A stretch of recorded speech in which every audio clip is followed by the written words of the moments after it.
that human activities are changing the atmosphere in unexpected and in unprecedented ways. This is George H.W. Bush speaking to a global gathering of climate scientists in 1990. Today, it seems unimaginable that a Republican president would sound the alarm on global warming. The stakes here are very high. But he was just continuing a long tradition of Republican environmentalism. It was Richard Nixon who created the EPA and signed the Clean Air and Clean Water Acts. Preservation of our environment is not a liberal or conservative challenge. It's common sense.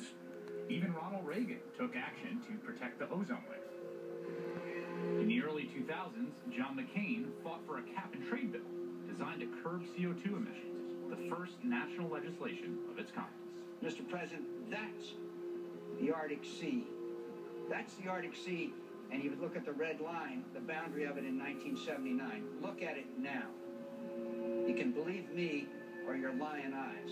And in 2008, when McCain was the party's nominee for president, addressing climate change was part of the official Republican platform.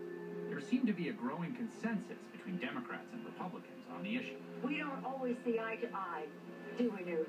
No, but we do agree our country must take action to address climate change. And it seemed like Washington was taking action. A climate change bill actually passed the House in 2009. But the energy sector, led by fossil fuel companies, spent $500 million in lobbying and campaign contributions to fight it. Drill all of America's oil! Mine all of America's coal! By the time it reached the Senate, not even John McCain would support it. Soon, Gingrich flip-flopped. Well, it's probably the dumbest single thing I've done in my And the Tea Party, with lots of oil and gas money behind it, helped elect people like Michael Grimm. I personally am one of the guys that has been skeptical of global warming.